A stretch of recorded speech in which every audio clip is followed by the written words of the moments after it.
गुरु ब्रह्मा गुरु विष्णु गुरुर्देवो महेश्वरा गुरु साक्षात् परम ब्रह्म तस्मै श्री गुरुवे नमः। सदाशिव समारंभां शंकराचार्य मध्यमाम् अस्मदाचार्य पर्यन्तां वंदे गुरु परंपराम। ओम श्री गुरुभ्यो नमः। ओम श्री परमात्मने नमः। हम लोग जनक याज्ञवल्क संवाद पढ़ रहे हैं जो श्री गुरुदेव द्वारा लिखित है और बृहद्रायण उपनिषद पर आधारित है।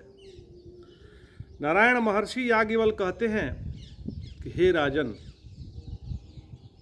मन का साक्षी है आत्मा। जो मन है उसका साक्षी आत्मा है, जिसका निजी रूप है आनंद। उसे न भेद दर्शन होता है न उसका बंधन है और न मोक्ष ही है।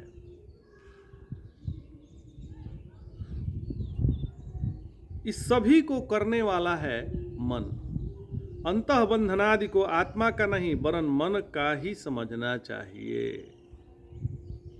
मन स्वयं जड़ है, अतः उसका बंधन क्या होना है? जड़ वस्तु का क्या बंधन होगा? यहाँ तात्पर्य इतना ही है कि बंधनादि मन रूप उपाधि से ही होता है। जब अपने को वह उपाधि वाला मान लेता है, नाम वाला मान लेता है, रूप वाला मान लेता है, तो वह बंधन वाला हो जाता है। आत्मा का इस सब से कोई सच्चा संबंध नहीं है। संसार में देखा जाता है कि कोई अत्यधिक चंचल बंदर ज़्यादा ही खेल कूद में मस्त हो जाता है तो खुद ही अपने लिए ऐसा दुख पैदा कर लेता है तो उसे मरने तक की पीड़ा दे डालता है। बंदर जो बहुत कूद फान करता है, पता चला कि उसका हाथ जो है, हाथ की हड्डी कहीं से टूट गई तो उसके जीवन भर के लिए वह दुख दे देता है, अपने लिए ही ले लेता है। सब प्राणियों का अति चंचल मन भी, मतलब मन को भी आप बंदर समझ लीजिए, वह स्वयं अपने लिए हमेशा दुख रूप संसार बनाता है और बढ़ाता रहता है। ये मन का ही रचा हुआ यह संसार है। स्वभावतः सत्व गुण से निर्मित यह मन आत्माकार ही हो सकता है, यह संगत है। पर कामना के कारण वह उस स्थिति से डिगता है और विशेष दुख पाता है। कामना जब मन में आती है तो वह नाना रूप को पकड़ता है और उसी से दुख पाता है। जब मछली गहरे पानी में होती है तो निर्भय होती है। मंसरी में लटके अन्नादि वड़िस को खाने के लिए जब छिछले पानी में आती है, लालच आता है, तभी वह पकड़ी जाकर मरती है, जाल में फंस जाती है। इस प्रकार मन स्वप्रकाश आनंद रूप सागर में रहता है। जो सागर जो है स्वयं अभय रूप है, किंतु जब वह विषय पाने के लिए उस आत्म स्थिति से बहिर्मुख होता है तभी सारा भय उसे घेर लेता है। हे राजन, इंद्रियों में अभिमान होना एक खास दुख का हेतु है। किसी चंचल बंदर को 10 दिशाओं में रस्सियों से बांध दीजिए और वह कोशिश करे दौड़ने की तो हमेशा की तरह असह्य पीड़ा को प्राप्त करेगा। इसी प्रकार मन हो तो 10 इंद्रियों से बंधा हुआ लेकिन उसे बेखबर हो और निडर सा होकर जैसे ही दौड़ने लगता है वैसे ही अपनी बंध दशा महसूस कर संसार में असह्य कष्ट पाता है। कबूतर आकाश में जब इतनी ऊंचा उड़ रहा होता है कि आंखों से दिखता भी नहीं, तब सर्वथा स्वच्छंद होता है, किंतु उस मूर्ख को जब कबूतरी दिखती है तब उसके प्रति होने वाले राग से वह अंधा हो जाता है और तत्काल पृथ्वी पर उतर आता है तथा पकड़ा जाता है। ऐसे ही मन आत्माकार रहे तो अत्यंत आनंद में रहता है, किंतु जब वह शब्दादि रूप पिशाची को देखता है तो तुरंत आत्मा से बाहर निकल जाता है और इस दुखद भूमि में फंस जाता है। बहुत सूक्ष्म बात है, इसको बिना गुरु कृपा के समझना मुश्किल है।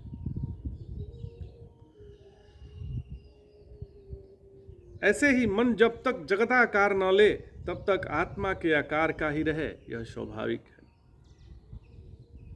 संसार का आकार लेने पर ही वह दुख पाता है, यह भाव है। हे सौम्य, मुनि ने राजा से यह स्पष्ट बता दिया कि प्रवृत्ति कराकर कामना दुख देती है।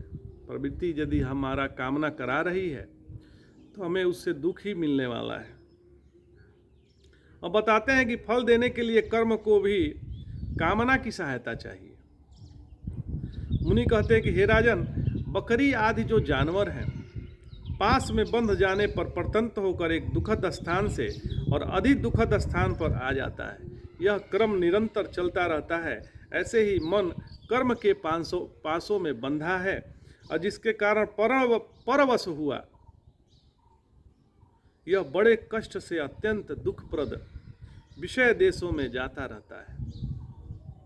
किंतु तभी जब मन कामना वाला हो, क्योंकि दुखानुभव के लिए अनिष्ट बुद्धि चाहिए, तो काम्य से विरुद्ध के प्रति ही होती है। जैसे मृत्यु भूतल पर सभी जगह भागती रहती है, इसका कोई कारण समझ नहीं पाता, वैसे ही यह मन हमेशा आत्मा से बहिर्भूत विषयों की ओर दौड़ता है और विषय के आकार की वृत्ति बनाता है, विषयाकार वृत्ति बनाता है। इनमें भी कारण कोई यह समझ नहीं पाता क्या कारण है। देहादि में मैं बुद्धि और रूप भ्रम को कार्य विद्या कहते हैं। देह में यदि मैं बुद्धि हो गया तो उसी भ्रम को कार्य विद्या कहते हैं, क्योंकि वह अविद्या का कार्य है और अविद्या का मुख्य फल जो दुख प्रदाता है उसे यही संभव करता है। अपितु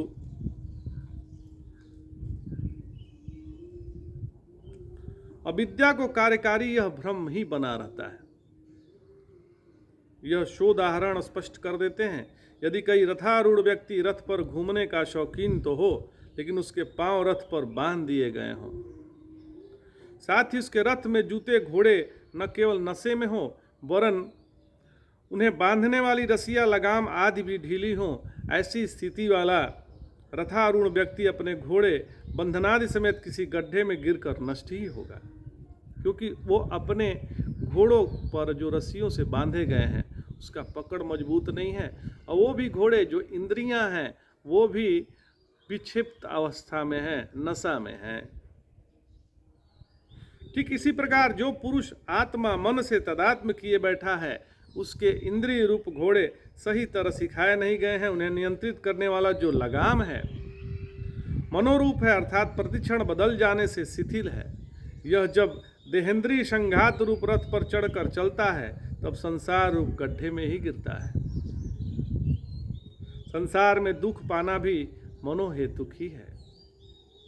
किसी शुद्ध कांच के सामने बालक खड़ा होकर अपने मुंह को टेढ़ा मेढ़ा आदि कर बिगाड़े तो दर्पण में भी उन विक्रियाओं को देखता है। ये विक्रियाएं उनके मुंह पर, लेकिन देखता है वह उन्हें कांच में, पर उसमें वो है नहीं। इसी तरह विकार अर्थात दुखादि होते हैं मन में, वही उनका उपादान है, वही उन विकारों का आकार ग्रहण करता है, लेकिन देखता वह उन विकारों को उस स्वयं प्रकाश आत्मा में है, जहाँ वे वैसे हैं नहीं जैसे दर्पण में मुख विकार। यद्यपि मन नहीं देखता, तथापि मन के कारण ही आत्मा अपने विकार में देखता है, जबकि विकार आत्मा में तो है ही नहीं। हे राजन, मन जड़ है तो उसमें परिवर्तन कैसे संभव हो? परिवर्तन स्वयं कोई वस्तु है नहीं, वह तो कुछ ज्ञानों की अपेक्षा से व्यवहारवत होता है। अर्थात ज्ञानों के अंतर को उपपन्न करने के लिए परिवर्तन की संकल्पना आती है। अतः मन के परिवर्तन भी ज्ञानापेक्ष हो सकते हैं। जड़ होने से स्वतः मन निर्ज्ञान है तो परिवर्तन कैसे, यह प्रश्न है।